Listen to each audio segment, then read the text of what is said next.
Desde la agrupación ateneísta Juan Negrín os damos la bienvenida y os agradecemos profundamente vuestra asistencia a este acto.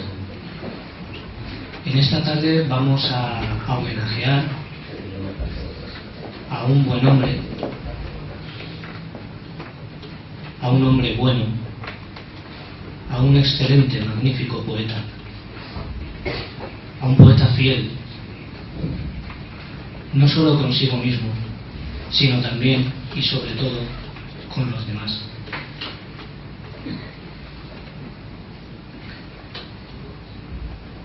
Disculpe un momento.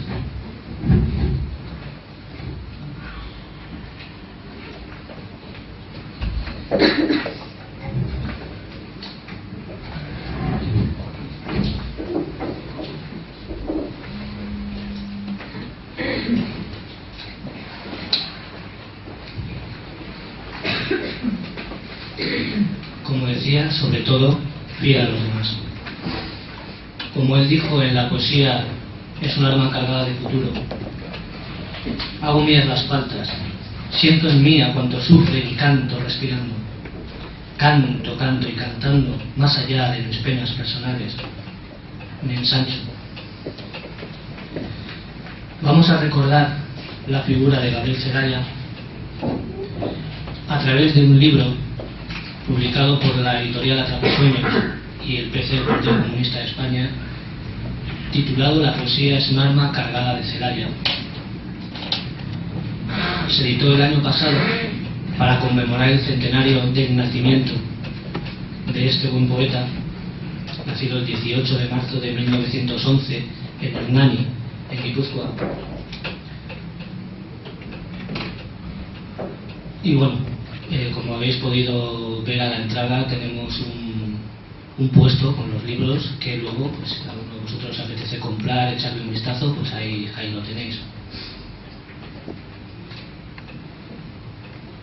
Antes de dar paso a mis contertulios, en este caso, en primer lugar, nos contará cómo se ha gestado este libro Joaquín Recio, coordinador de la editorial Atrapasueños.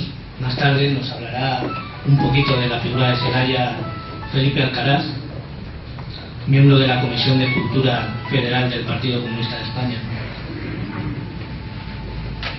Antes de ello, quisiera plantearles una pregunta.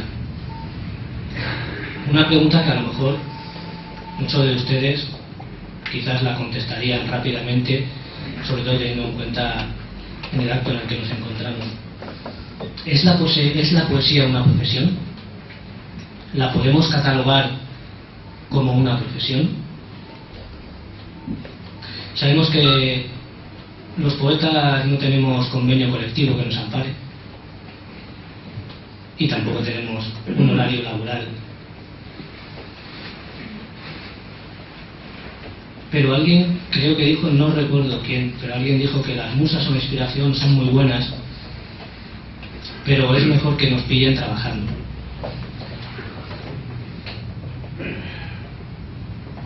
No hay carrera o rama educativa que nos enseñe a ser poetas, que enseñe a alguien a ser poeta.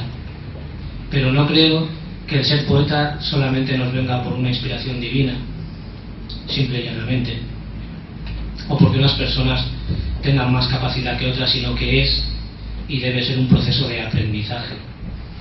Creo que como cualquier profesión. Tenemos ejemplos, diversos ejemplos, a lo largo de la historia, de muchas personas que apostaron por la poesía, no solo como un pasatiempo o como la manera de expresar sus ideas, sus convicciones, sus sentimientos, sino también como una profesión y dignificarla como tal. Podemos recordar, a modo de ejemplo, a Miguel Hernández, que apostó bien por ella, todos lo sabemos, con sus diferentes viajes a Madrid, donde trataba de que le editaran sus poemas, cómo apostó radicalmente y de forma feroz por ella desde las trincheras, comprometidamente, durante la guerra civil, cómo incluso llegó a ser reportero de guerra y puso sus versos al servicio de la información a través de los diversos periódicos que en el Frente Republicano se imprimían y se distribuían.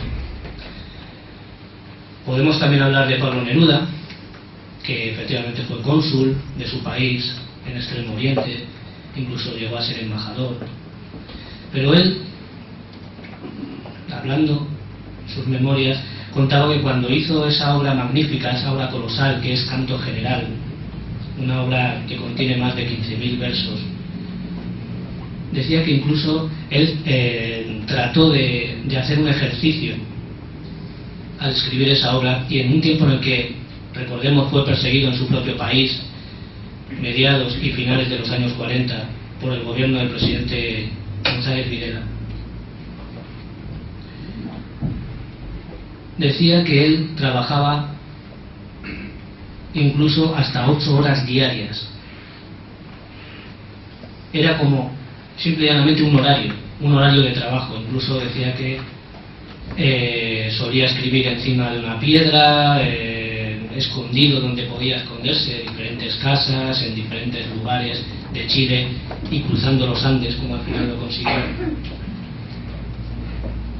Él hablaba de la profesión de ser poeta.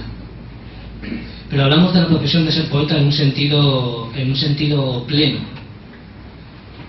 no tanto así económico, no como una profesión para poderse ganarse la vida con ella, porque realmente no sé si conoceremos o conocemos ejemplos de muchos poetas que vivan de su poesía, que tengan un salario a partir de su poesía. Todo esto viene a colación porque de la persona que vamos a hablar hoy, de Gabriel Zelaya, él apostó también por la poesía como una profesión. Todos sabemos que él llegó a ser el ingeniero gerente de una importante empresa industrial, que era familiar, era de su padre. Pero él, teniendo este puesto tan importante en esta empresa familiar, apostó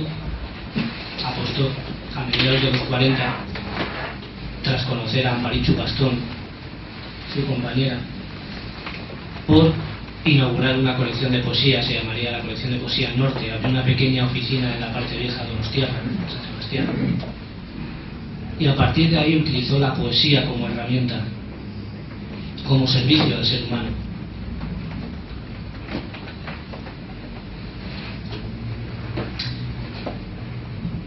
Él dijo sobre la poesía cosas como esta: cantemos como quien respira, hablemos de lo que cada día nos ocupa, no hagamos poesía como quien se va al quinto cielo o como quien posa para la posteridad.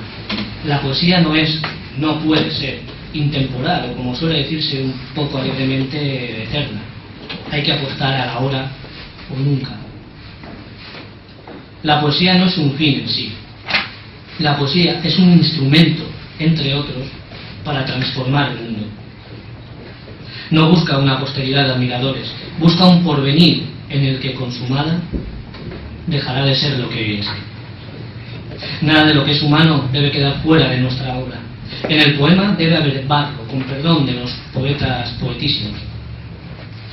Debe haber ideas, aunque otra cosa crean los poetas acéfalos. Debe haber calor animal, y debe haber retórica, descripciones y argumentos, y hasta política. Un poema es una integración y no ese residuo que queda cuando, en nombre de lo puro o lo eterno o lo bello, se practica un sistema de códigos exclusivos. La poesía no es neutral. Ningún hombre puede ser hoy neutral, y un poeta es, por de pronto, un hombre. En una época difícil en la que vivió, tuvo que defenderse Gabriel Zelaya, tomó partido hasta mancharse. Y no otra cosa es esta profesión. Su ejemplo nos llega hoy, como el de tantos y tantos, hasta este tiempo difícil. Y necesitamos recordarles. Es muy importante que les recordemos, sobre todo porque necesitamos poetas, porque necesitamos poesía. Importantes son otras profesiones, por supuesto, pero ¿quién nos impulsa? ¿Quién puede lograr que nuestra sangre encuentre su sitio? En una cita una tarde en un café, alguien coge la mano de alguien y le dice: no te salves, no te quedes inmóvil al borde del camino. Y esto, decir esto, aquí y ahora, no solo es necesario, es incluso revolucionario.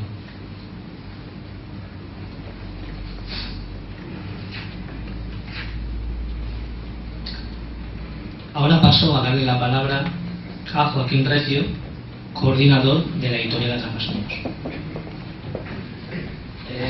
Muchas gracias, y sobre todo creo que hay que agradecer a las personas que estáis aquí la disponibilidad de tiempo, ¿verdad? Un día como hoy, que se juega sobre todo un partido, aquí estamos gente tomando partido y haciendo presencia, que no es poca, y que me agrada haber compartido no solamente aquí este momento que voy a compartir, sino el que se está dando también en el Teatro Español, en la sala pequeña, una mesa sobre la tortura, que una cuestión también tan silenciada, tanto más que nuestro Gabriel Celaya, ¿no?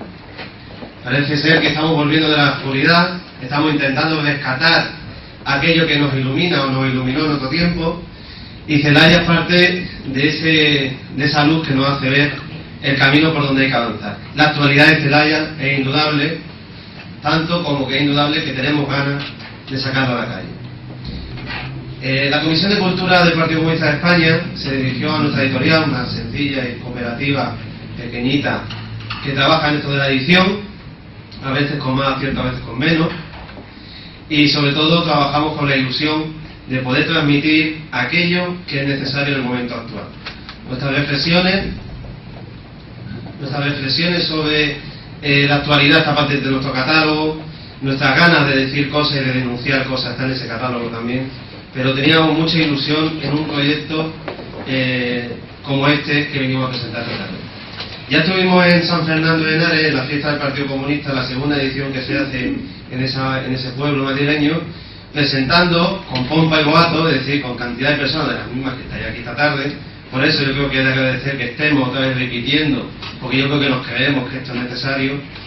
Y bueno, en aquella ocasión en San Fernando sí pudimos estar escuchándonos unos a otros, unas a otras también, toda la poesía que encarna este libro y sobre todo también el espíritu que encarna esto de llevar a Celaya de nuevo a la calle.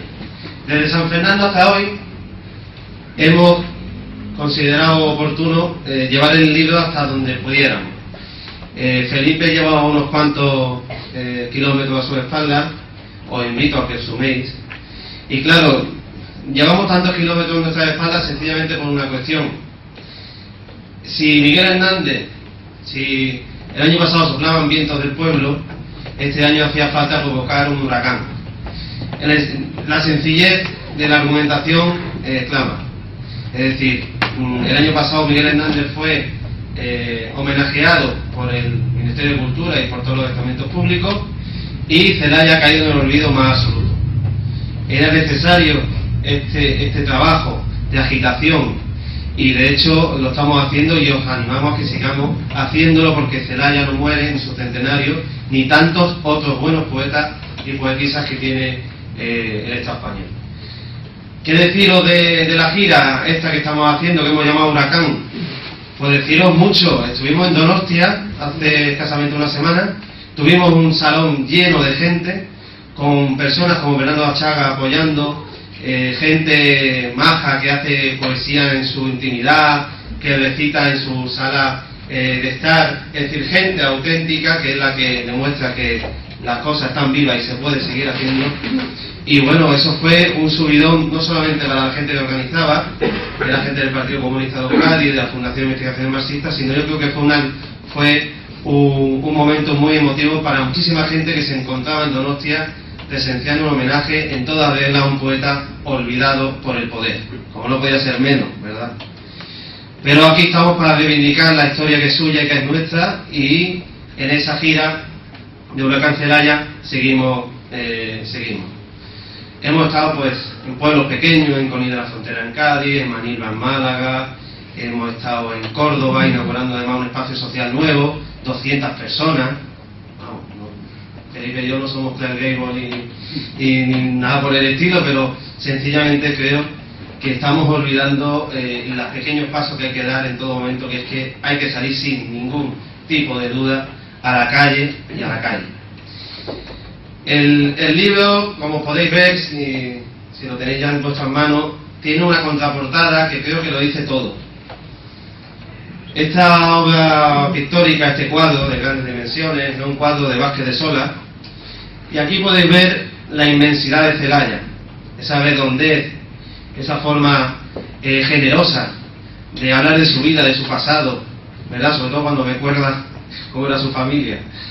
Esa paloma de la paz que le hace el cabello, que le pone alas, esa forma de entender a Celaya por Vázquez de Solá, yo creo que la compartimos. De hecho, la compartimos cuando vimos el cuadro, y esto es lo que pusimos como contraportada, porque no hacía falta palabras para definir al personaje que es homenajeado dentro. Y claro, dentro han escrito pues plumas valiosísimas, algunas no están aquí, muy pocas, pero otras sí están aquí, y además en este sitio concretamente también. Marco Ana, Juan de Losa, Marta Sanz, Carlos Álvarez, Isabel Pérez Montalbán, Javier Ejea, Fanny Rubio, Francisco Algora, Manuel Ruiz Amezcua, Eduardo Castro, José Luis Rubio, Eugenio Maqueda, Pedro Luis Ibáñez, Juan Manuel Molina Damiani, Matías Escalera, Miguel Pastrana, Manuel Gerena, David Eloy, Escota, Arturo Roldán, Cristóbal Carrasco, Francisco Fernández, Miguel Ángel Rincón Peña, David Romero, José Manuel Mariscal, Alberto García Teresa, Juan Ramón Sanz, Antonio Bertoluce, Miquel Méndez, Manuel Lombardo, Juan José Telles, Fernando Macías, Martín Medén, Ana Moreno, Armando López Salinas, Vázquez de Solá y Felipe Herrera. Es una lista bastante exitosa para cualquier editor, ¿verdad? En el sentido de que aquí han entrado personas que han escrito versos inolvidables, pero también, y yo creo que es un poco lo que pretendía la Comisión de Cultura, han entrado personas que están empezando a escribir o que han tenido un poco oportunidad de publicar. No solamente hay poemas, también hay unos artículos. Armando López Salinas tiene un artículo en este libro, igual que Martín Medén, y en fin, el libro lo que sugiere es que hay que volver a la poesía para tomársela en serio y sobre todo para sacarla del ostracismo al que se tiene algunos poetas y sobre todo de los contenidos que se han manejado siempre por parte de la poesía comprometida. Y el libro pues está siendo una herramienta, como ya os digo, para llegar a la gente, para llegar a muchísimos municipios. Nos queda todavía mucho que andar. Vamos a Almería en el próximo mes, tenemos pendiente ir a Toulouse, tenemos pendiente muchísimos espacios donde poder llevar esta poesía cargada de futuro. Y como decía Juan de Losa en su poema, una poesía cargada, una poesía es un arma cargada de Celaya. Yo creo que el acierto del poeta sobre su poema y lo que nosotros hemos trasladado al título, yo creo que ha dado a pie más de un juego, pero sobre todo a una apuesta por Celaya. Y sin más, le cedo la palabra ya a Felipe, que creo que completará un poco esta visión. Por terminar, sí me gustaría reseñar, y Felipe abundará en eso, que en cierta manera lo que está consiguiendo este libro, además de que presentemos y que se venda, esas cosas están muy bien, lo que estamos consiguiendo es que muchísima gente que estaba en su soledad, en el sentido de su pueblo, en su localidad, trabajando ciertos temas, se está ahora mismo tejiendo en una red, se está metiendo en una red que queremos que cristalice y queremos que sea efectiva. Tenemos contado, que estamos haciendo, parecemos que últimamente estamos aprendiendo algo. Estamos contabilizando no solamente el público que existe, sino también las redes que estamos activando, desde entidades sociales, organizaciones y colectivos poéticos, etc. Es decir, queremos hacer un trabajo serio que cristalice en algo serio. Ya está bien de esperar que la realidad nos va a imponer una situación o un nuevo escenario. El escenario hay que provocarlo, y la poesía como herramienta, el arte, la cultura como herramienta es fundamental. Eso supongo que hablará más Felipe, pero yo quería apuntarlo como experiencia que estamos teniendo positiva en este huracán Celaya. Y muchísimas gracias.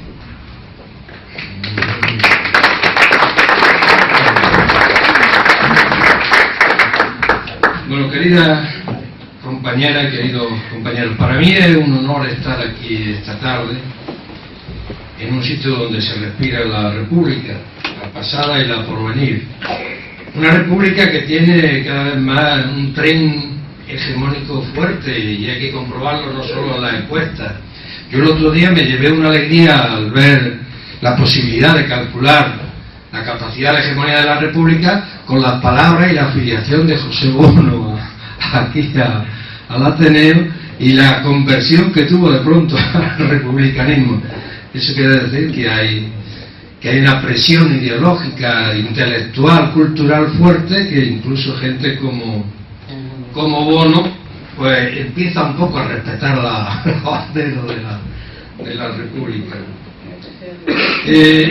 Había un objetivo en principio, y era que la norma, no solo la norma literaria, sino también la norma ideológica e histórica en general, margina a mucha gente, y margina a gente de enorme importancia en el terreno poético y literario. Y varios de esos nombres son los que han suscitado esta colaboración, estas coediciones de Comisión de Cultura con Atrapasueños. Empezamos con Miguel Hernández, que ha tenido problemas serios incluso en la celebración que se ha hecho, donde se ha dedicado una mínima cantidad a celebrar el centenario por parte del dinero público, o la inmensa mayoría del dinero público se ha ido a un cantautor que para nada respeta el fondo ideológico o en un cierto grado no lo respeta, ¿no?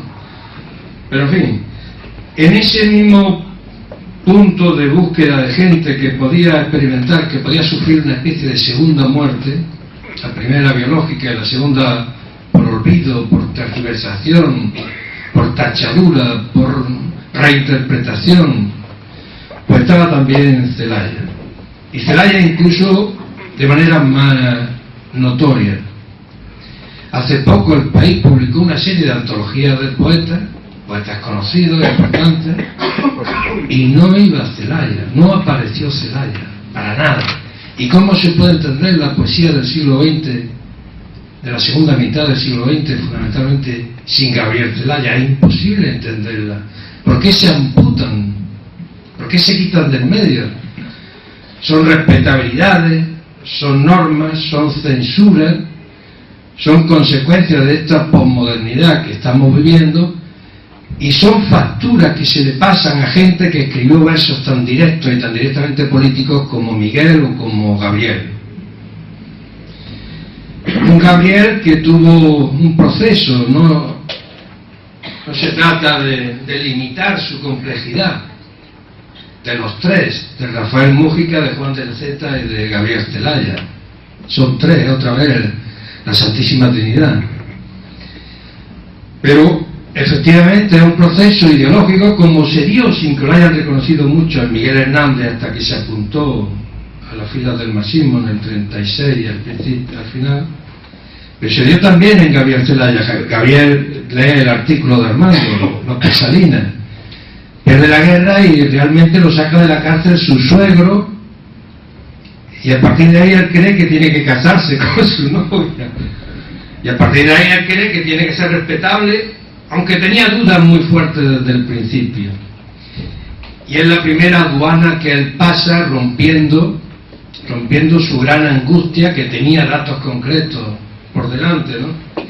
La gran aduana es en 1946, cuando conoce a Amparo Gastón. Lo dice muy directamente Amparo Gastón, que habla muy poco, pero habló entonces claramente de cuando en 1946 conoce a Gabriel Celaya. Y después otra vez se habla Amparo cuando dice, coño, que no tenemos ni para pagar la luz, dijo en alguna ocasión, y tampoco mentía. Dice, el Gabriel Celaya de 1946, es decir, Rafael Mújica, era un buen burgués, pero había que estar ciego para no ver que todo eso era una máscara. El verdadero hombre oculto era un hombre frustrado y desesperado, que odiaba la sociedad en que vivía. Un verdadero neurótico que cuando yo lo conocía acababa de salir a la calle después de 3 meses de encierro y de renuncia a todo.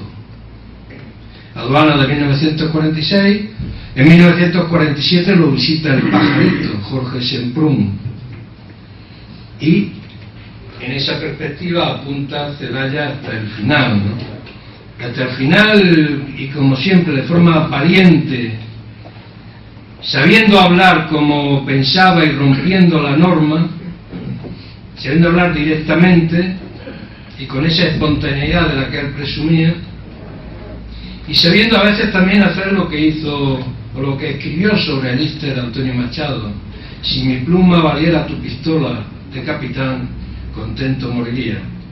A veces cuando Gabriel Celaya iba a ayudar, me contaba Armando, en el paso de la gente a Francia o la vuelta aquí, había transmutado, había transformado también el verso que le dedicara a Lister. Bien, pues a partir de ahí Rafael Múgica se convierte en un Juan de Leceta que empieza a ver el nosotros y empieza a hablar mal del yo. Es el yo, he asesinado mi yo porque tanto daño me hacía. Y empieza a ver la posibilidad de una disolución del yo y al mismo tiempo de la poesía como un medio, como un instrumento. Dice en una entrevista en televisión que le hicieron, que se reprodujo en Donostia, es muy importante, dice: la poesía no existe si al final no hay alguien que la lee, la entiende y la coge como una herramienta, como un arma. Está hablando de la lucha ideológica y mucho más allá directamente, que es el perfil propio de Celaya, de la lucha política, con los cantos iberos que se popularizó mucho con Paco Ibáñez, pero que tuvo también su importancia directa cuando los publica en aquella etapa hasta que empieza el desarrollismo franquista. En principio, pues, vemos el paso de Rafael Múgica a través de Juan de Leceta a Gabriel Celaya. Digo lo que quiero y sé que con decirlo sencillamente acierto. Y se queja de los poetas, incluso amigos suyos, pero que retuercen el lenguaje, que no lo dicen directamente, y él dice: bueno, yo voy a hablar de manera mucho más directa. Pensadlo, ser poeta no es decirse a sí mismo, es asumir la pena de todo lo existente, es hablar por los otros, ser cualquiera o ser nadie. Y lo amartilla todavía más, lo concreta. Quizá cuando me muera dirán: era un poeta. Yo seguiré siendo, yo seguiré muriendo, seré, no sé bien cómo, parte del gran concierto. Ya se ha disuelto, y después, viendo lo que pasaba y viendo la calle como estaba, pues dice: la calle es nuestra, hay que ocuparla. Y llama directamente, sin ambaje, sin ningún barroquismo. No es un lenguaje periodístico el que utiliza, es un lenguaje directamente político, en un momento en que se la jugaba. Es verdad que Franco estaba un poco jodido, porque se había cargado a Lorca, también se había cargado a Miguel Hernández, o lo había desnacido por lo menos. No quería cargarse quizá a un tercer poeta.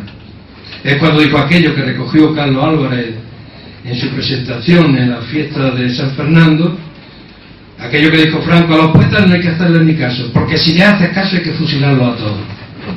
Por esas fisuras se coló Celaya, pero multas, represiones, cerco, y al final no podía pagar ni la luz, por una cosa o por otra. A la calle, que ya es hora de pasearnos a cuerpo y mostrar que progredimos, anunciamos algo nuevo. Más actual que Celaya es imposible, ¿no?, en estos momentos en que el capitalismo, la política que se hace, la superestructura enorme que hemos creado, la sociedad del espectáculo que sufrimos, que estamos viviendo, el capitalismo monopolista, hecho espectáculo directo, hecho simulacro, pues estas palabras de Celaya, que llaman a la calle directamente para anunciar algo nuevo, son de una enorme importancia. Una enorme importancia, sabiendo, como sabía Celaya, que España no es solo una serie de episodios de una guerra interminable, es también la cadena de una paz social interminable. A veces se hizo algo colectivamente, sobre todo cuando hay invasiones en un momento determinado, pero en general no hay respuesta, como no la está habiendo en estos momentos. Por lo tanto, habrá que echar mano de Celaya, de la memoria de Celaya. Tendrá que Celaya salir a la calle a combatir, y tendremos que meternos en los zapatos de Celaya para ocupar la calle en estos momentos, porque estamos tocando el fondo. Ya empieza a haber escritos artículos contra la neutralidad. empieza a superarse en ciertos ambientes, en cierto grado esa neutralidad posmoderna, ese estar por encima de todo, y se vuelve a lo que directamente volvió Celaya y que la academia, ni la crítica, ni el mercado le perdonaron nunca. Maldigo la poesía concebida como un lujo cultural por los neutrales, que lavándose las manos se desentienden y evaden. Maldigo la poesía de quien no toma partido hasta mancharse. No se puede decir algo más duro contra la posmodernidad, que él vivió en cierto grado en su poesía. Él, cuando empieza la gente a retirarse, cuando empieza a notar el frío de la gente, es el momento en que aparece el SEA 600 y el desarrollismo, porque el franquismo lo que hace al final es la revolución burguesa pendiente en España. Eso que decía Fraga, ¿no? Yo lo decía de otra manera, ese Fraga que hemos ensalzado a veces hasta la vida algunos, ¿no? Habrá que ser compasivo en la muerte, pero no en la vida de don Manuel, ¿eh? Es un fascista, de mucho cuidado. En fin.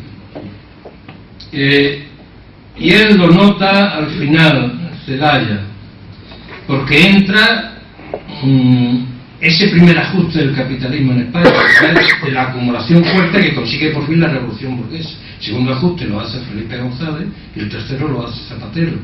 Pero él ya notó ese primer ajuste y lo dijo, bueno, es que la gente ahora vive bien y entonces la gente se ha acomodado y no aparecen en la calle, no aparecen a luchar, se quejan, ya en los años 60, 60 y algo, se queja de aquella nueva situación. Y después hay una gran temporada donde él sigue fabricando también literatura distinta, literatura otra, y al final regresa a su gran amor, a Euskadi, incluso matizando ciertos conceptos que había esgrimido con mucha fuerza en Canto a Ibero, ¿no? Y que él matiza, por ejemplo, en aquel poema: mi Euskadi pequeñita, mi pueblo, mi sentir, que ya no es necesario ni explicar ni decir. Mi pasado es el tuyo, soy muy viejo, viví. Euskadi, vengo herido, ayúdame a morir. Y entra en Euskadi modulando una parte sin crear ningún dilema, ningún debate de su poesía anterior. Euskadi, patria mía, que reina con el viento, que pasa y nada dice, sino es decir el gesto con que a veces sonríe volviendo la cabeza, como si nos llamara, como si ya supiera que nosotros no somos fantasmas castellanos, sino vascos alzados, luchadores y vivos. Ya él incluso había tenido, Carlos Álvarez le contestó desde la cárcel, alguna llamada contra la pasividad de ciertos poetas. Carlos contestándole desde la cárcel le decía que no había tanta pasividad, y él recibió aquello, ya lo expliqué otras veces, Carlos, con la gran serenidad que parecía no tener, pero que tenía realmente en el fondo Gabriel Celaya. Bien, pues, y voy a terminar al socaire de la estela de Celaya y de las calles vacías y de la pasividad y del miedo que hay en los parados y en los que pueden estar parados dentro de poco, y de la poca respuesta que reciben los anuncios que se están haciendo de reconversión brutal de las cosas, de descuelgues conveniales que van a acabar con organizaciones sociales de mucha enjundia en este país.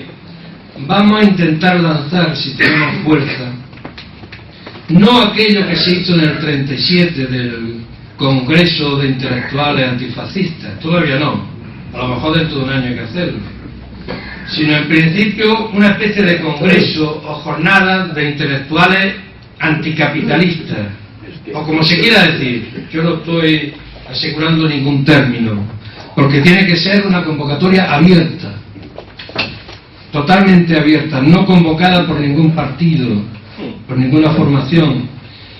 Y hemos pensado que se podría lanzar, en principio, ya lo vimos algo en la fiesta, una especie de borrador de manifiesto con una serie de firmas, y a partir de ahí convocar en un momento determinado, que puede ser junio, con ponencias, con recitales, con lo que se vea, y la elaboración de ese manifiesto que concite la solidaridad, el encuentro, el compromiso de una serie de intelectuales que estén saliendo de la posmodernidad o que nunca hayan estado en la posmodernidad o que estén directamente contra ella. Porque no es solamente el compromiso personal lo que se va a pedir.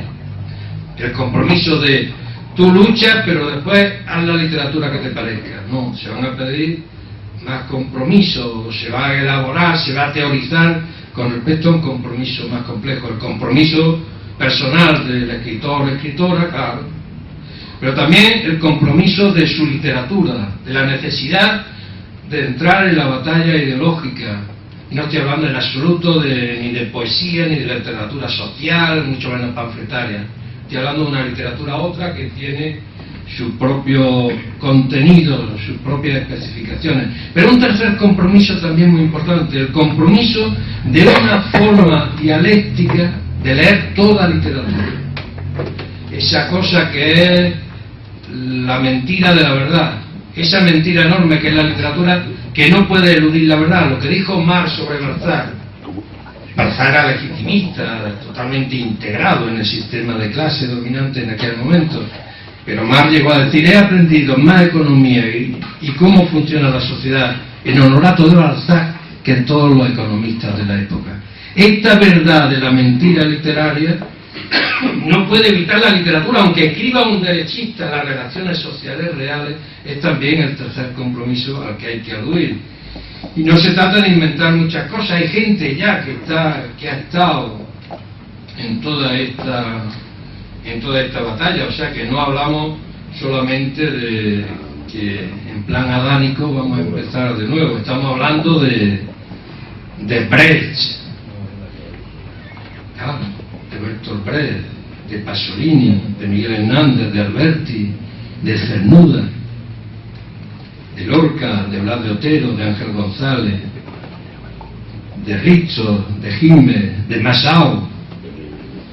Estamos hablando también de López Salinas, de Carlos Álvarez, de Gea, de Marta Sanz, de Matías. Estamos hablando de gente que tiene esos tres compromisos: personal, posibilidad de otra literatura con su lógica propia, no hablamos de panfletos, y el compromiso de leer, de una crítica literaria diferente con respecto al hecho literario. Por lo tanto, en eso estamos, y en el impulso de Celaya nos vamos a aprovechar para intentar convocar en el mes de junio esta especie de congreso abierto, de congreso, de jornada, de cómo se vea. Yo no estoy prejuzgando absolutamente nada, con la fuerza que tenemos. Porque es verdad, cuando ven algún camarada en lo de Garzón el otro día, dice: es que detrás está el PC. Ojalá, no tenemos fuerza para estar detrás de muchas cosas. Tenemos que estar todos detrás y delante, a ver si recuperamos para la batalla ideológica, para la batalla histórica también, el terreno específico de un compromiso triple, otro distinto al que ha intentado marcar la posmodernidad. Y yo nada más, no caso más. Muchas gracias.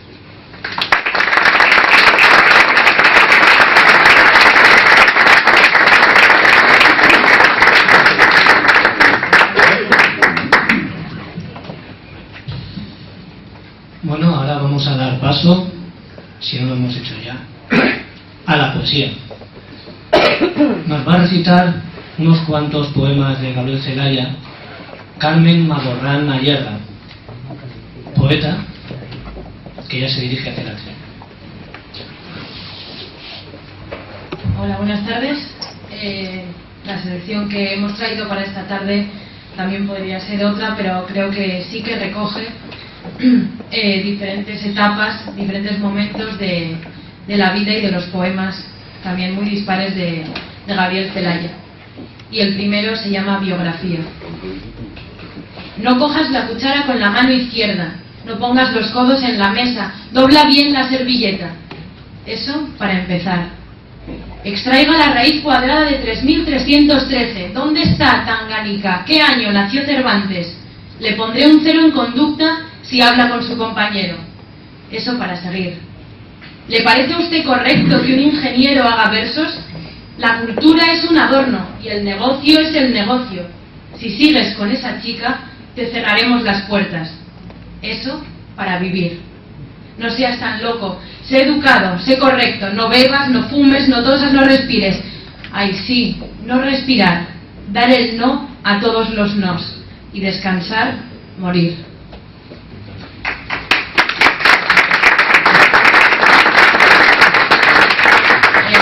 El poema se encuentra en un libro del 47, Tranquilamente hablando, y dice así: cuéntame cómo vives, cómo vas muriendo.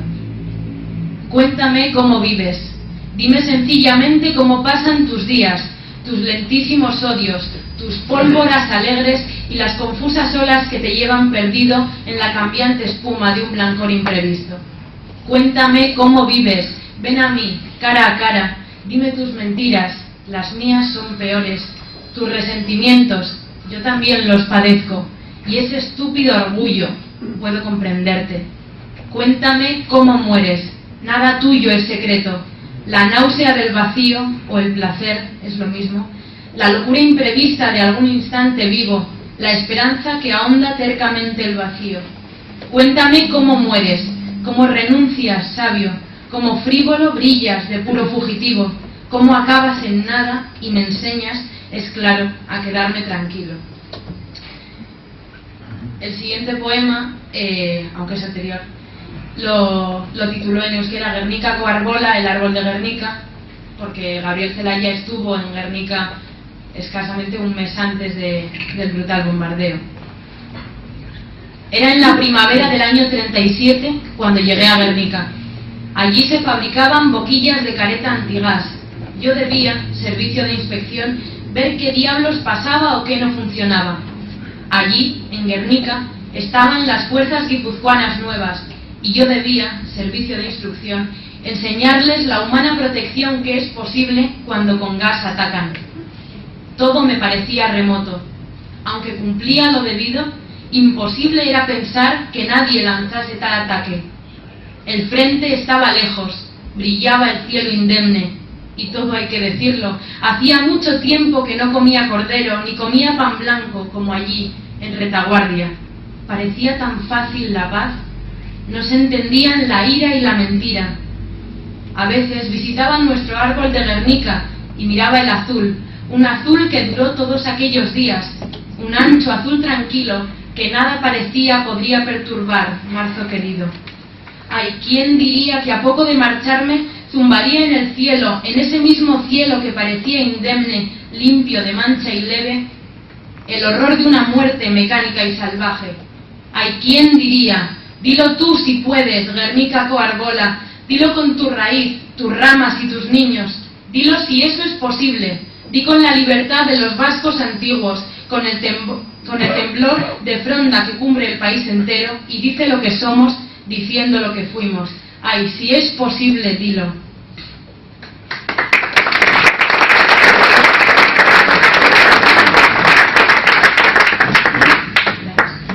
El siguiente poema está, como ha señalado Felipe antes, en Cantos Íberos de 1955. España en marcha. Nosotros somos quien somos, basta de historia y de cuentos.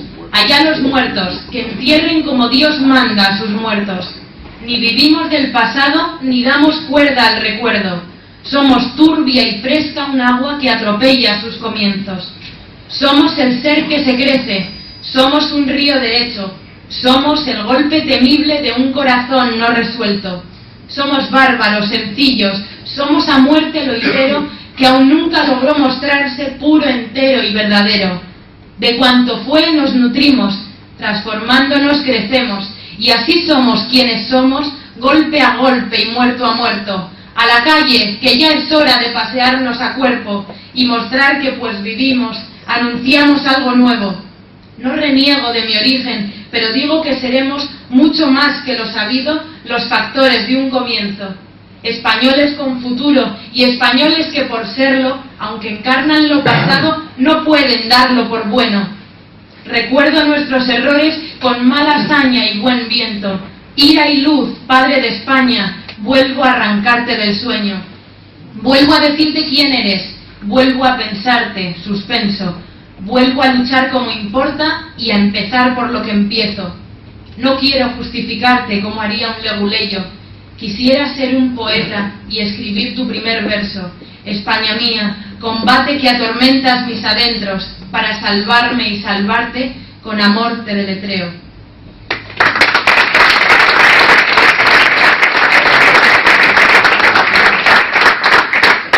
El siguiente es uno de los varios poemas que dedicó a su compañera Amparo y lleva una pequeña cita introductoria en euskera que voy a leer en castellano.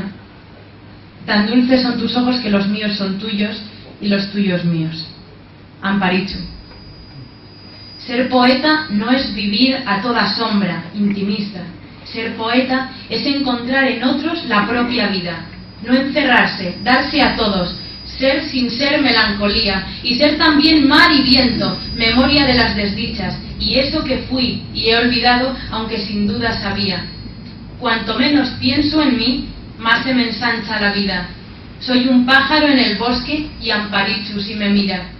He asesinado mi yo porque tanto me dolía, y al hablar como si fuera lo que escapa a la medida, mis ecos en el vacío retumban sabidurías.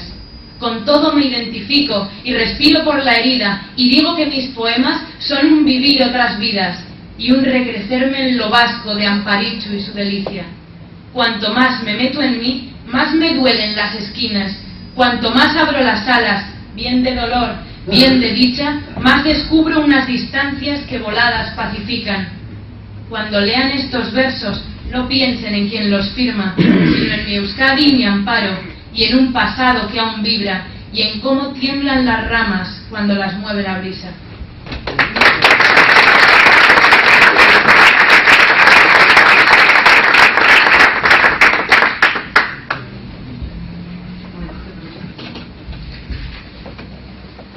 El siguiente poema se encuentra en Los espejos transparentes, publicado en 1968, y se llama La máscara. Le dicen a uno: quítese la careta. Uno se la quita, salvando la vergüenza, pues bien mirado, cómo mostrarse tan desnudo en este mundo falso de ojos denunciadores. Mas los guardias son puros, aséptico-anestésicos. Sea usted honesto, quítese la careta. Me la quito y mi rostro, modelo modelado, es tan igual a aquella careta que he tirado, que los guardias me dicen más y más irritados: quítese la careta, quítese la careta. Es mi rostro, les digo. Se ríen, no me creen. Debo de ser tan feo, tan grotesco, increíble. Quítese la careta, ya no sé qué quitarme. Desgarro mis mejillas, me arranco las pestañas, y algunos funcionarios amables colaboran. Al fin, tras la careta, las 100 caretas tercas, surge un óvalo liso, sin ojos ni facciones. Su seguro servidor que firma, aunque no es nadie, el atestado que ahora le llevará a la cárcel.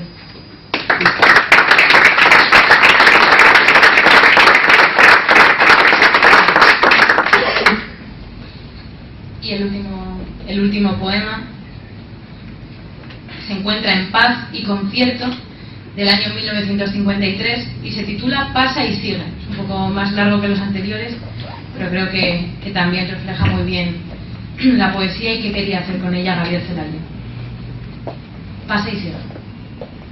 Uno va, viene y vuelve cansado de su nombre. Va por los bulevares y vuelve por sus versos. Escucha el corazón que insumiso golpea como un puño apretado fieramente llamando, y se sienta en los bancos de los parques urbanos y ve pasar la gente que aún trata de ser alguien. Entonces uno siente que triste es ser un hombre. Entonces uno siente que duro es estar solo. Se hojean febrilmente los anuarios buscando la profesión poeta, ay, nunca registrada, y entonces uno siente cansancio, y más cansancio, solamente cansancio, tiempo lento y cargado. Quisiera que escucharais las hojas cuando crecen. Quisiera que supierais lo que es abrirse el aire creyendo que uno colma de evidencia el instante con su golpe de savia y ascendencia situada. Quisiera que pensarais, después de tanto esfuerzo, que esa gloria y sorpresa fueron luz, fueron nada. Lloraríais conmigo la lágrima o la estrella, Lloraríais verdades de temblor transparente, caeríais como gotas de lo espeso afligido, y en lo pálido y liso diminutos tambores sonarían al paso de los números neutros como largos sumandos de implacable cansancio. Lloraríais, y ay, lloro yo, plural, yo horadado, desalmándome lento, sintiendo ya los huesos que sueltos se golpean, y al fin desencajados baten, aventan polvo y paja mi vida. Lloraríais si vierais como pienso en vosotros, lloraríais y ay, lloro, lluevo amén mi fatiga. Da miedo ser poeta, da miedo ser un hombre consciente del lamento que exhala cuanto existe. Da miedo decir alto lo que el mundo silencia, mas ay, es necesario, mas ay, soy responsable de todo lo que siento y en mí se hace palabra, gemido articulado, temblor que se pronuncia. Pensadlo, ser poeta no es decirse a sí mismo, es asumir la pena de todo lo existente, es hablar por los otros, es cargar con el peso mortal de lo no dicho, contar años por siglos, ser cualquiera o ser nadie, ser la voz ambulante que recorre los limbos procurando poblarlos. A través de mí pasa, yo irradio transparente, yo transmito muriendo, yo sin yo doy estado al hombre que si mira parece que algo exige, y simplemente mira, me está siempre mirando y esperando desde hace 1000 milenios que alguien pronuncie un verso donde poder tenderse. Sonámbulos acuden a mí los que no saben si sufren o si solo por no muertos del todo aún siguen suspirando sin encontrar su forma, su expresión absoluta, su descanso y mi olvido. Y como quien conjura fantasmas, yo pronuncio palabras en que dejo de ser quien soy por ellos. Cuando grito no grita mi yo para decirse, cuando lloro, quien llora dentro de mí es cualquiera, y es tan solo en los otros donde vivo de veras. Mis cantos son los cantos rodados que una mansa corriente milenaria suaviza y uniforma, y el murmullo del agua los va deletreando. Oh jóvenes poetas, mirad, estoy llamando, hundido en ese fondo que aún no ha sido expresado de los muertos y el muerto que yo sumo al fracaso. Decid lo que no supe, lo que nadie aún ha dicho. Yo cumplí lo que pude, pero todo fue en vano, y hoy me siento cansado. Perdonadme, cansado. No me hagáis preguntas. Cantad cara al mañana lo común de la sangre, lo perpetuo y corriente. No al solo yo atenidos, penséis que vuestra muerte es la muerte sin vuelta y el fin de vuestro anhelo. Mientras haya en la tierra un solo hombre que cante, quedará una esperanza para todos nosotros. Muchas gracias.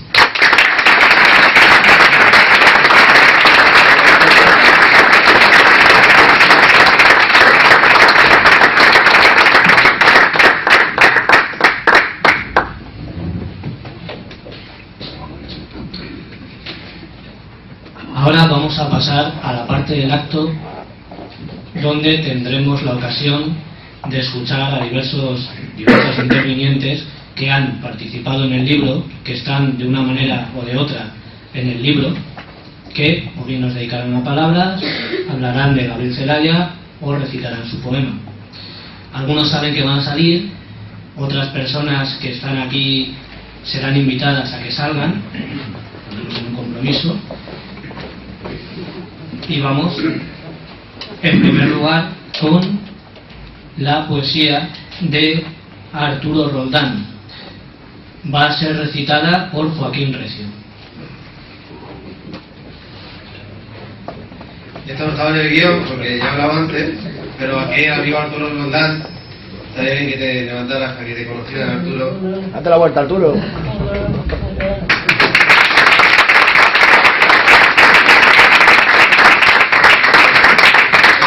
Posiblemente va a publicar un libro que se llama Desonancia, y dentro de ese título está este poema, que posiblemente estamos intentando ver si se puede presentar en Madrid en un espacio como este, que nos gustaría, y la medida en que, bueno, he hecho el guante a los amigos del Ateneo Juan Diguín, a la Sociedad Ateneísta Juan Diguín.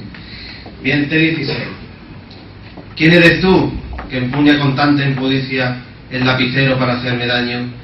¿Quién eres tú que empuña con tanta sinvergüenza el anzuelo para clavarlo en el corazón del pez?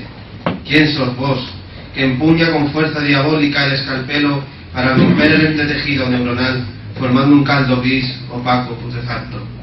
¿Quién eres tú, que peina con tanta malicia la soga azul para ahorcar a la ballena, compañera de los mares?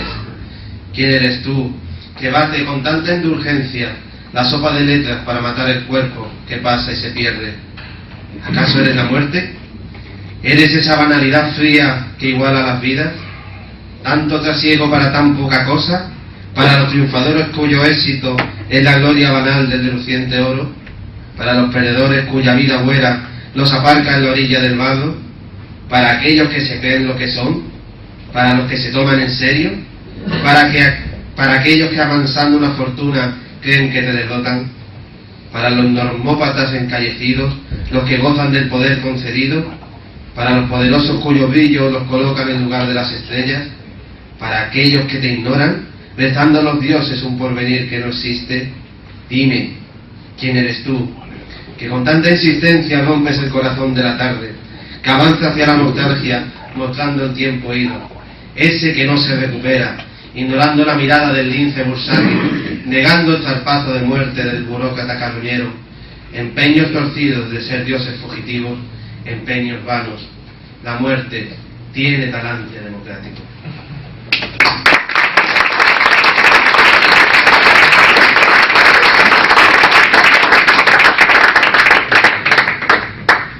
A continuación nos leerá su poema Alberto García Teresa.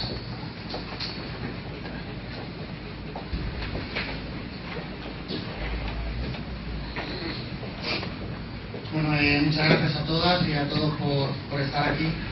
Y yo creo que el mejor homenaje que se le puede hacer a Celaya es precisamente sacarle de los libros de texto, los pocos en los que figura, y hacerlo presente, diciendo presente críticamente y demostrando la continuidad de su lucha. En ese sentido, el poeta noruego Claes Anderson dice que el capitalismo nos moleculiza. Y este es un poema que gira sobre esa idea.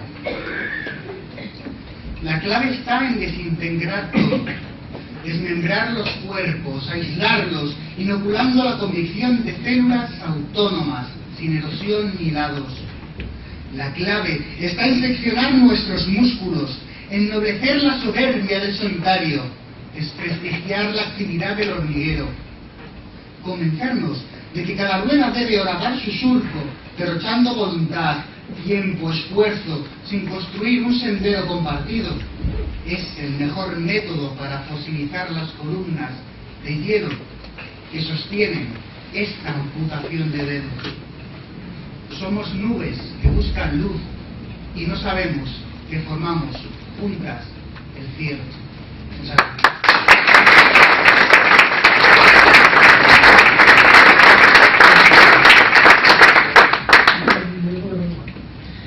Me han dicho, me han chivado, que en la sala contamos con Fernando Macías. Queremos desde aquí invitarle a que nos dedique unas palabras y abrir el libro.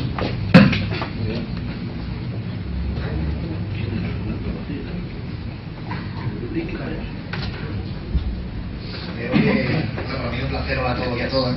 Yo que hay mucho chivato en la primera fila. Yo escribí un poema para este libro y figura el último, no porque sea el mejor, que normalmente los libros se cierran con los mejores poemas, sino porque fui el último en mandarlo, es un completo desastre. Y el libro, pues el poema tiene relación con Celaya porque su título se llama Cuentas Corrientes y precisamente Celaya fue uno de los poetas más anticapitalistas claramente que ha tenido el siglo XX. Yo creo que además sin ningún tipo de disfraz. Yo también intenté que este poema pues fuera en esa línea. Cuentas Corrientes. Patrias de barro poseo, dioses de espuma, y carros de niebla cargados de luciérnagas, y foros de aire, y noticias de muchos, de que nadie quisiera tener noticia.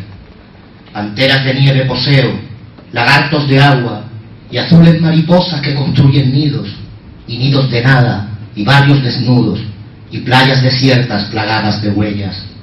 Cadenas de ríos poseo, becas de tierra, y largas recomendaciones de amigos muertos, y oscuros consejos, y discursos de sangre, y un patio que se niega a que crezca la hierba.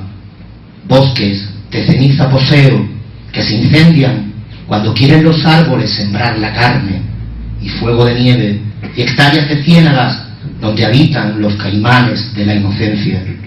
Islas de azúcar poseo, redes de arena y barcos que cabalgan y peces que reptan y cañones de fantasmas que piden la palabra y palabras que me piden fusilar fantasmas.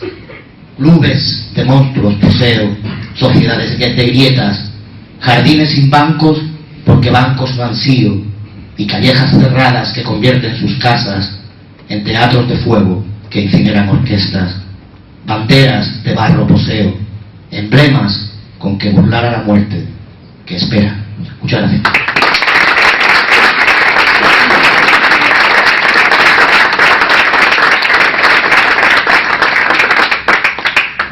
A continuación llamamos a Carlos Álvarez para que nos dedique unas palabras.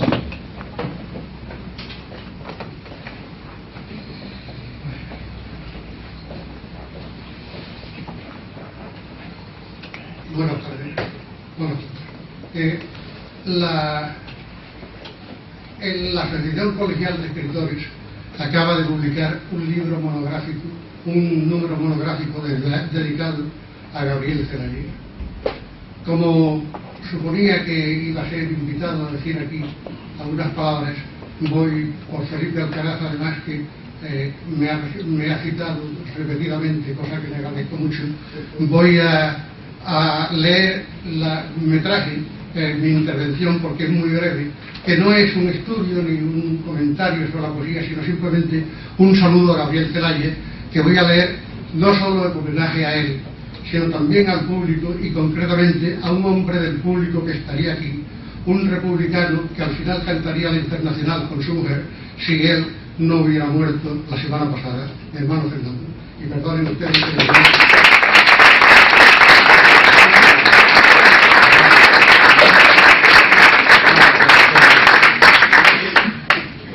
Gabriel Celaya hoy.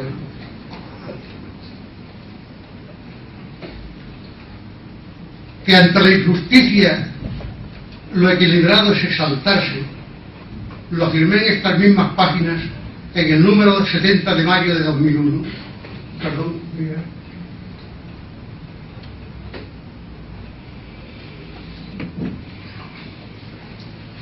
Ahora que se ha puesto de moda la expresión cambiando la palabra exaltarse por indignarse, lo que está en el meollo de una gran parte de toda la literatura universal trascendente, desde la Orestiada hasta el último panfleto inédito surgido de cualquier aficionado principiante, conviene recordar al evocar a Gabriel Celaya que su principal fuente de inspiración, si no desde el comienzo de su obra literaria, sí al menos desde que recibió el primer aviso de Juan de Leceta, fue la indignación, de donde le vino el equilibrio que convirtió a Goethe con Nietzsche en su escritor favorito.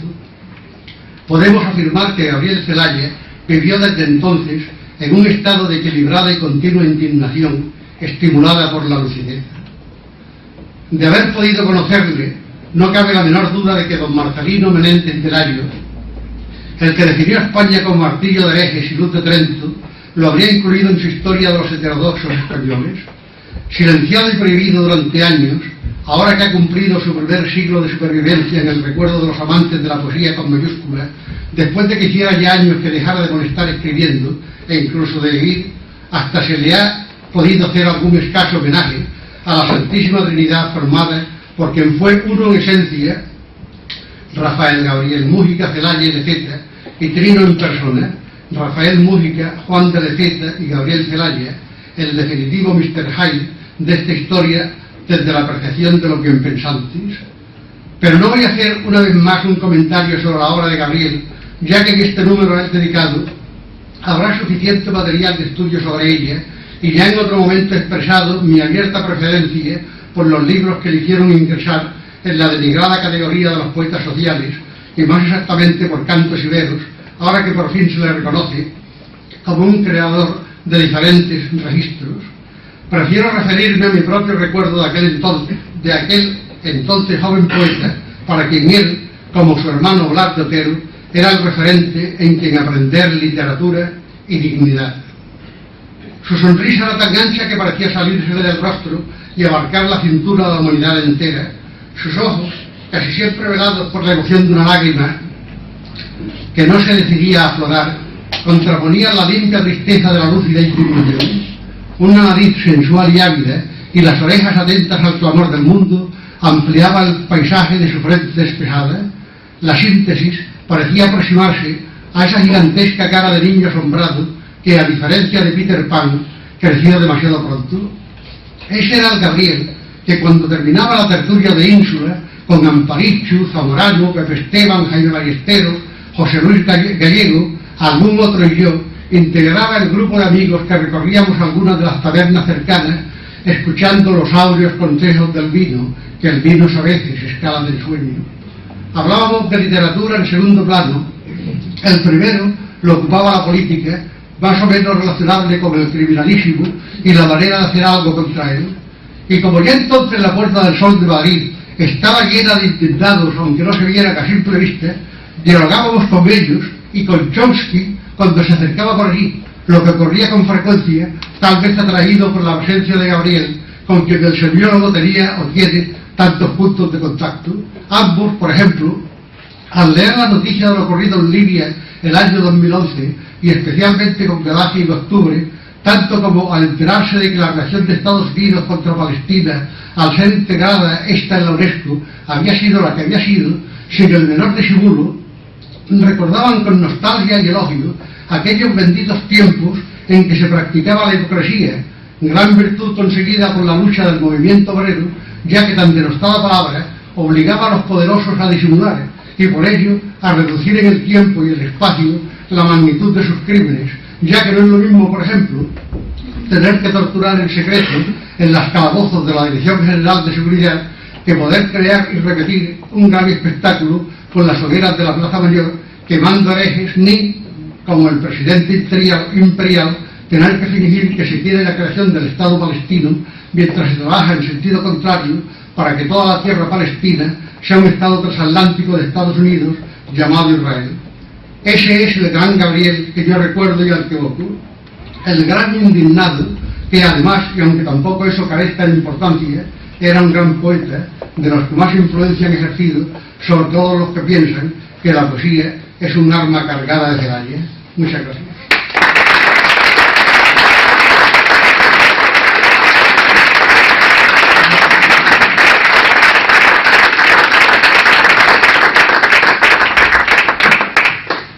Ahora queremos invitar a que también participe Matías Escalera.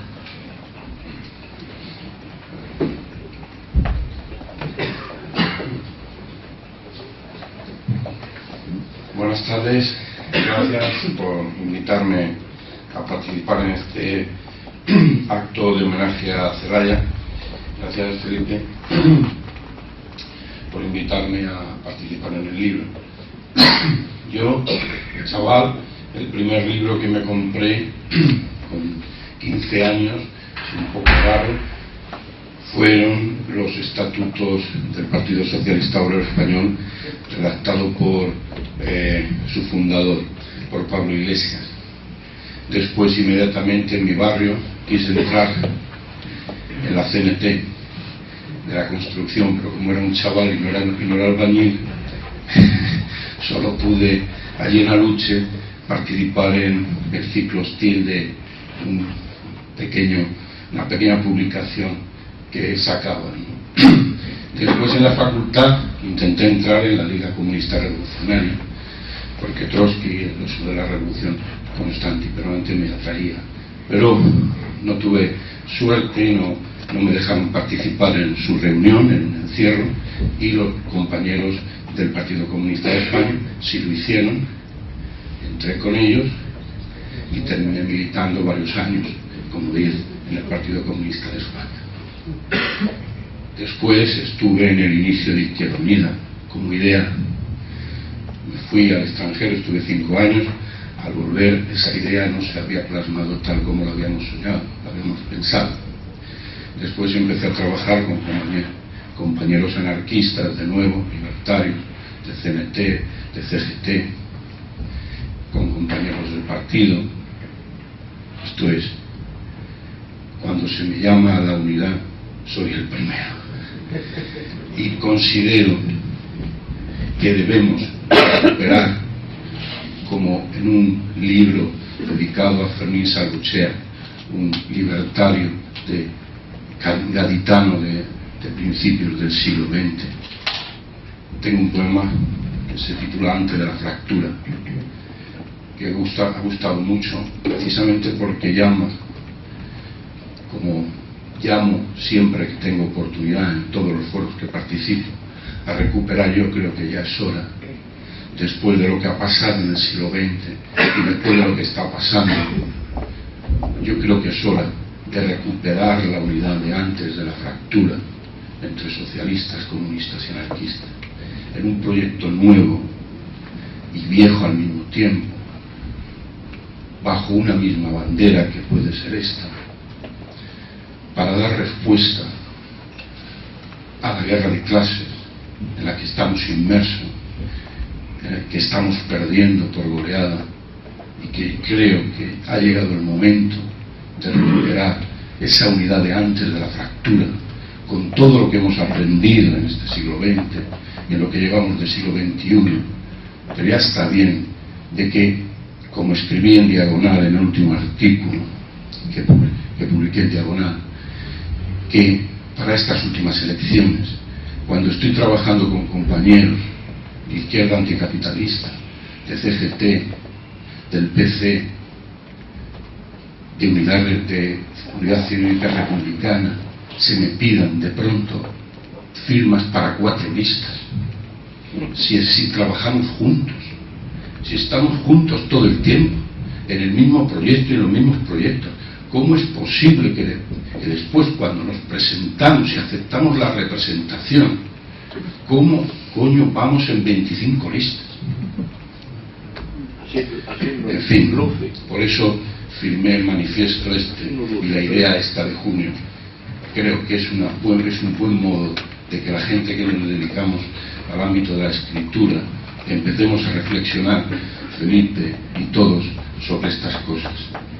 Yo creo que ha llegado el momento de superar la fractura y recomponernos, reinventarnos y dar respuesta a este mundo nuevo, a nuestro presente. Y para terminar, leo el poema con el que participé en este libro, que casualmente veo que forma parte de una de las vetas del libro, porque se nos convocó justo cuando apareció el 15M, y creo que Felipe o David Becerra, cuando me pidieron la participación, justo había saltado esos días el 15M, y dije, qué buen momento,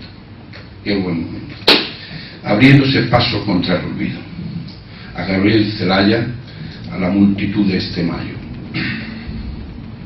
Grito o silencio, o rumor de gentes o murmullo de laboreo inquieto y de esclavos, y el deseo en ciernes de historia. Sí, se está abriendo paso, no se sabe aún qué, solo qué es, o grito o silencio, o rumor soliviantado de los esclavos, algo vivo y vigente en medio de la muerte y de la pereza. Esa es nuestra esperanza, un abrazo fuerte e interminable a lo vivo y a lo activo, al grito, al murmullo laborioso de los esclavos inquietos y al deseo de historia, un brío irresistible contra la muerte o contra el olvido. A pesar de todo, ¿quién lo iba a decir? Un arma cargada de deseos que apunta al futuro. Gracias.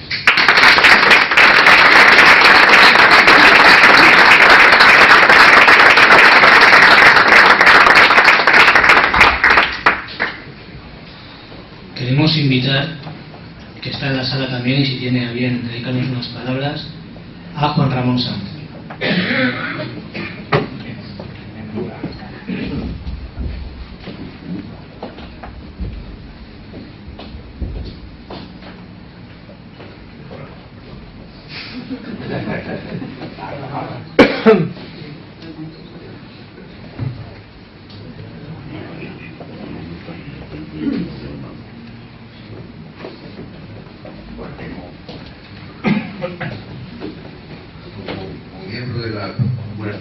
Sí, muchas gracias. Como miembro de la Comisión de Cultura del Partido Comunista de España, pues no solo, evidentemente, copartícipe de ese anuncio que ha hecho Felipe, sino que además estoy deseando de que ese acto sea un acto, como va a ser un llamamiento a nivel a todo el Estado español al principio, incluso que se apunte gente del contexto europeo, pues que ese acto pueda ser el punto de partida de una ruptura de la pasividad que en este momento tiene, por término generalísimo, la intelectualidad de este país, sobre todo y especialmente los escritores, con las honrosas excepciones que todos más o menos conocemos. Como es una sorpresa para mí el tener que haber intervenido, no quiero hacer ningún prólogo. Bastante trabajo me cuesta leer mi propio poema, que además esa lectura lo que puede inducir perversamente a la disuasión para la adquisición del libro. En este caso, yo, salvando este error de la mesa, leeré el poema que he escrito, pero no se desanimen ustedes. Se llama Lo intrascendente y lleva una serie de citas de Celaya que dicen: vivimos de ser otros, cambiando entusiasmados. Somos las disponibles conciencias descentradas, perdidas, extasiadas en todo lo que existe. Otra cita: la primavera ha llegado y nosotros, como locos, seguimos en lo abstracto. Otra cita: dan ganas de reírse de nuestros pensamientos lanzados a lo tremendo. Otra cita: y hacemos con la historia grotesca de los días que en minúsculos pasan tragedias trascendentes. Y finalmente otra cita que dice: no busquéis algo escondido, el ser es solo presencia. Y el poema dice: hemos sido lo contrario y la crueldad, vertido y enjugado toda sangre, llenado de ojos las bandejas, y en esos menesteres trascender siempre fue huida de la lucha, reflejarse en el añicado espejo que cantó un noble poeta funcional y afán de este calmo tiempo modernísimo.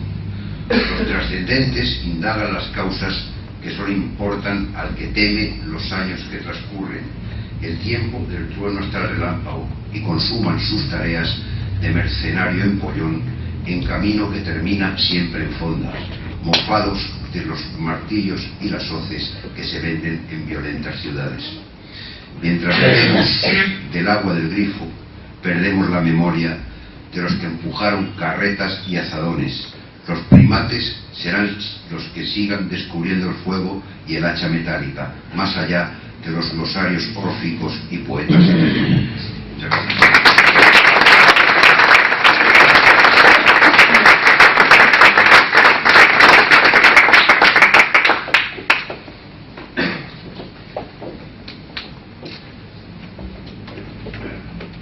Ahora queremos llamar a participar a Miguel Pastrana.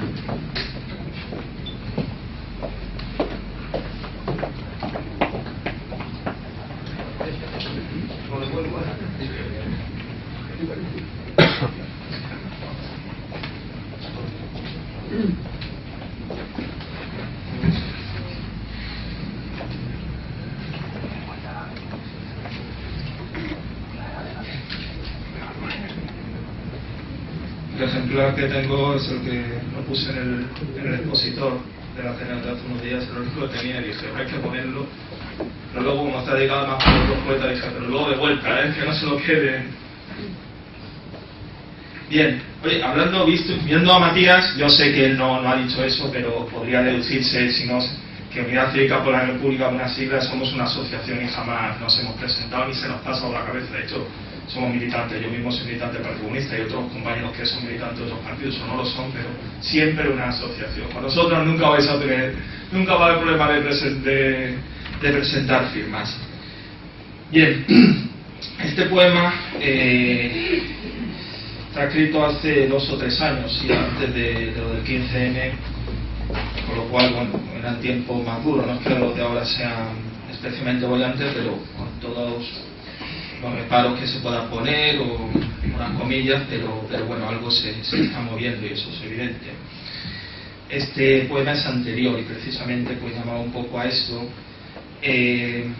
Habla de Vallecas como un lugar donde todavía por lo menos siempre ha habido un fuerte sustrato de conciencia social. Aquí tanto Miquel como la compañera Gran Batalla somos del grupo de poetas de Vallecas, que se han hecho algunos homenajes. Elena está aquí sobre todo para dar el botón de un ordenador, porque Miquel y yo, como buenos poetas, no sabemos ni darle el botón del ordenador. No, porque es una gran poeta también y la coordinadora del grupo de Vallecas, de poetas, y se han hecho allí en Vallecas, con este grupo se han hecho varios homenajes a Gabriel Celaya. Y el poema se titula Nadie puede vencerme. Y es porque es el título de una película de boxeo. Todo esto empezó creo que es un poco obligado en este caso, porque van a ver que hay mucho nombre propio en este poema, que es un poco largo, parte de homenaje al cine.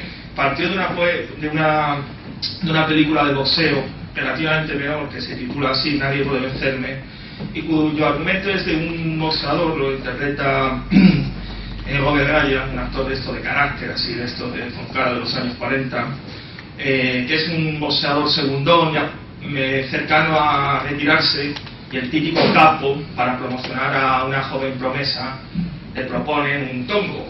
Dice, bueno, tú que ya estás a punto de retirarte, a ti que matar, si siempre has sido un paquete, déjate ganar. Y él, durante gran parte de la película, él está, al principio quiere aceptar, está debatiéndose, pero bueno, tiene a su mujer, tal, y en un momento dado, pues él toma, curiosamente, la decisión de, aun sabiendo que de no entrenar al tongo, sabiendo que además luego están los matones de la mafia allí para ajustarle las cuentas. Bueno, no les quiero destrozar la película, pero es una película curiosa. A mí me dio como pensar sobre esto metáfora, lo que ha comentado nuestro compañero Felipe Alcaraz, sobre en ese momento en el que uno tiene que tomar una decisión que básicamente también, aunque tenga esa colectiva, pero pasa parte de esa reflexión personal no sé si la reflexión agustiniana, no sé si es San Agustín el de que le vale un hombre ganar el mundo si pierde su alma, ¿no? Disculpad que me dirijan estos términos así tan poco materiales, pero bueno, todos saben que realmente tengo un cierto sustrato del cristianismo de base, ¿no? Pero va de esa reflexión, ¿no? El hombre no tenía nada que ganar en ese aspecto, salvo quizás su alma. Y esto me lleva a una reflexión también del cine, de aquello que salió del macarcismo, y lo enlazo, como verán, con la generación de Gabriel Celaya, y llego a mencionarle con su hombre. Y bueno, ya tampoco me extiendo más, porque el poema ya esto sí lo dije, pero creo que tenía que hacer un poco esta contextualización. Nadie puede vencerme. Y llevo una cita de un diálogo de la película. Pero así son las cosas. Si uno es boxeador, tiene que pelear. Al contraluz, los puños, la mandíbula que estalla en esputo de sangre bajo la luz opaca, en poderoso blanco y negro, la luz de los sobornos y los chanchullos. Es la timba por ver quién tumba, son los dólares crujiendo a la luz de los garitos con callejón y cubo de basura, donde el gato husmea y vuelca el cubo, con redoble sin conciencia, platillo de jazz, big bands y bang seco, para dejarte seco, en claroscuro, hablando claro, con los puños, con las verdades, un tiempo de pelea y de saber por qué se peleaba. He hablado ya de ello en otra parte, en otra esquina del cuadrilátero, un tiempo de hombres duros y honestos. No entraban al juego, al tongo, peleando a la contra, peso welter, con un directo de izquierda siempre al mentón, tumbando la mentira, la hipocresía en la lona por knockout. Nadie puede vencerlos.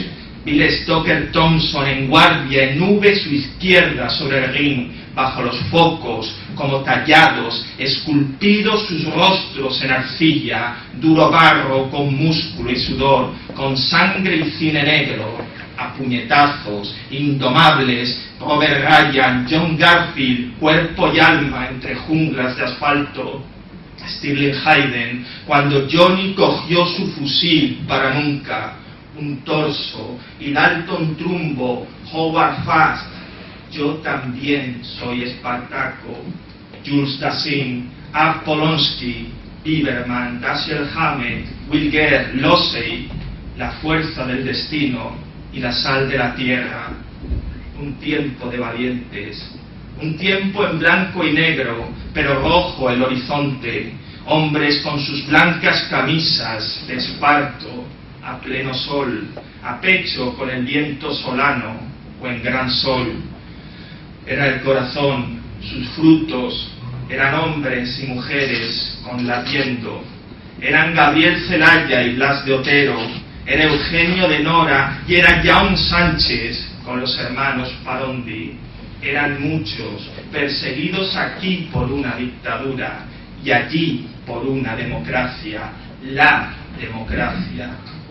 Nadie pudo vencerlos. Fueron tiempos de hacer arte para el hombre, el ser humano, para infundir valor y dar respuesta, llamando a la ignominia por sus nombres, plantando cara, construyendo el porvenir. Un tiempo de lo que ya no hay, o solo en Vallecas, y debe haber, segundos fuera, un tiempo a donde todos, otro round, un nuevo asalto, nadie puede vencernos.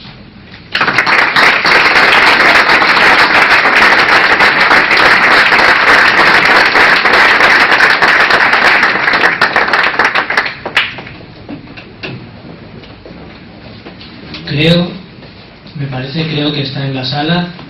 Si no me equivoco y es así, invitamos a participar a Marta Sanz.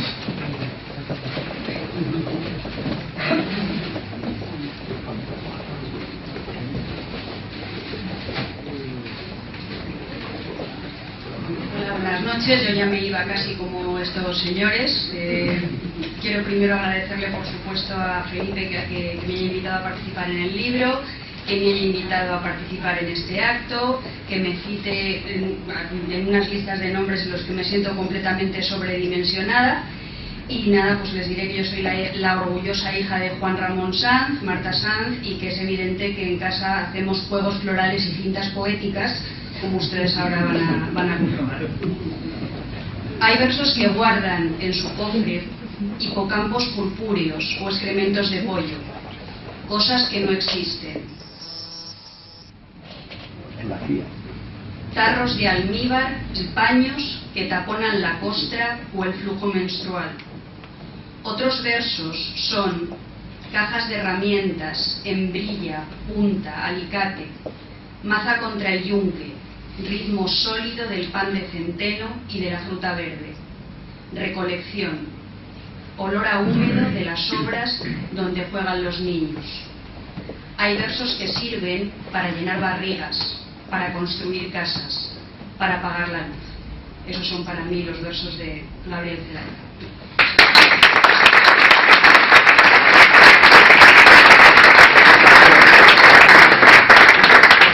Antes de ir concluyendo el acto, invitamos, por si hay alguna persona más en la sala que haya participado en el libro que yo no haya nombrado, que desconozca que está aquí, por si quiere salir y dedicarnos algunas palabras. Si no es así, vamos a concluir ya el acto. Bien, pues antes de concluir el acto, obviamente, yo voy a leer el poema que tengo, con el que he participado en el libro, Miquel Méndez. Lo he titulado Poetas. Si mido el margen, lo sostengo, añado cuadrículas que enumero, le coloco unas anillas, quizás un título con un encabezamiento y el tipo de grafía adecuada. Sí, el papel es importante y el carácter de la tinta.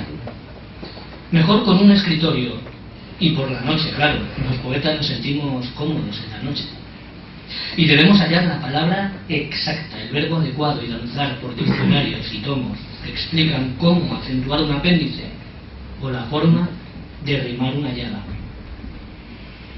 Con escuadra y cartabón, con esmero, masticando el ingrediente que pusimos sobre el cuaderno, aquel desgranado por ventanas, por jardines y otras fechas propicias.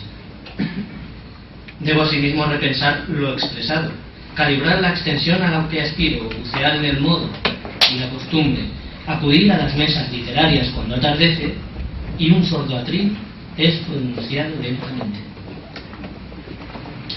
Oropeles y mención también son requisitos, aunque se debe antes pulir, calzar, renombrar, reescribir. Es preciso andar en círculo, no precipitarse, no confiar. El verbo no surge del bolsillo. Creo que puedo, que debo. Todas mis herramientas, mis medidas y... basta de paredes y pantallas. A la calle, que ya es hora.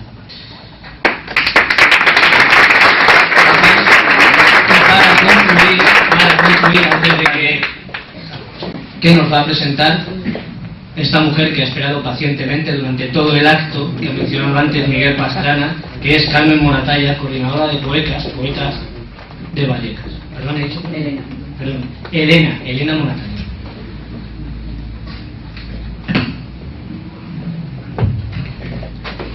Buenas tardes, bueno, buenas noches ya. Que ha sido para mí un honor estar aquí, no ha sido una espera, ha sido un lujo, porque desde aquí, claro, se escucha todo mucho más cerca y la poesía está más cerca. Bueno, yo me ha pedido Miquel que cerráramos este acto con una guinda que nosotros, el grupo Poetas, que somos un colectivo que hemos nacido y seguimos creciendo en Vallecas, bueno, hemos hecho muchos homenajes a Gabriel Celaya, somos seguidores de Gabriel Celaya. Incluso antes de su centenario, en el año 2009, hicimos un fantástico recital, homenaje a Celaya en una edición de Vallecas Calle del Libro, en nuestro barrio.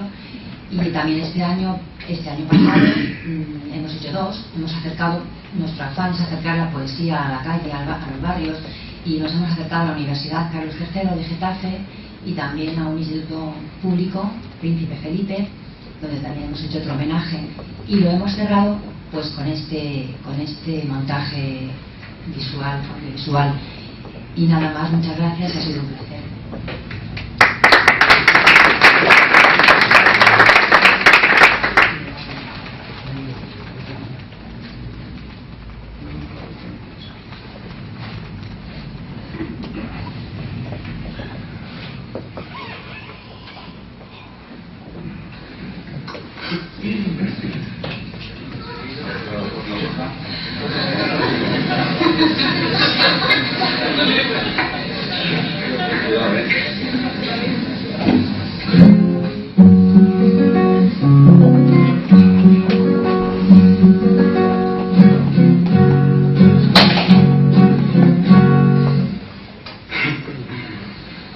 Voici de Gabriel Celaya, une chanson. La poesía es una arma cargada de futuro.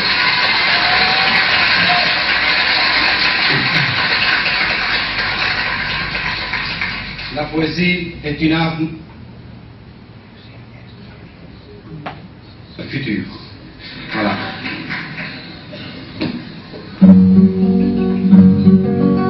Cette chanson, elle a une grande importance parce qu'elle est écrite vers 1956 et c'est une chanson manifeste.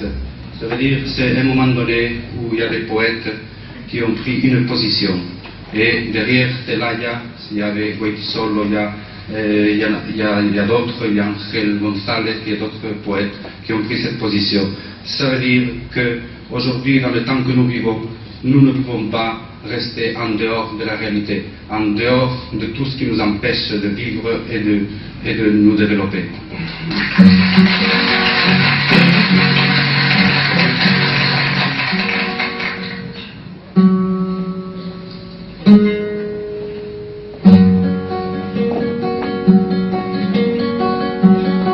Cuando ya nada se espera personalmente saltante, más se palpita y se sigue más acá de la conciencia, fieramente existiendo, ciegamente afirmando, como un pulso que golpea las tinieblas, que golpea las tinieblas. Poesía para el pobre, poesía necesaria como el pan de cada día, como el aire que exigimos 13 veces por minuto para ser y en tanto somos, dar un sí que glorifica. Porque vivimos a golpes, porque apenas si nos dejan decir que somos quien somos. Nuestros cantares no pueden ser sin pecado un adorno. Estamos tocando el fondo, estamos tocando el fondo. Maldigo la poesía concebida como un lujo cultural por los neutrales, que lavándose las manos se desentienden y evaden. Maldigo la poesía de quien no toma partido hasta mancharse. Hago mía las faltas, siento en mía cuánto sufre y canto respirando. Canto y canto y cantando más allá de mis penas personales. Me ensancho, me ensancho. Quiero daros vida, provocar nuevos actos, y calculo por eso con técnica que puedo. Me siento ingeniero del verso y un obrero que trabaja con otros a España en sus aceros. No es una poesía gota a gota pensada, no es un bello producto, no es un fruto perfecto. Es lo más necesario, lo que no tiene nombre, son gritos en el cielo y en la tierra son actos. Porque vivimos a golpes, porque apenas si nos dejan decir que somos quien somos. Nuestros cantares no pueden ser sin pecado un adorno. Estamos tocando el fondo, estamos tocando el fondo.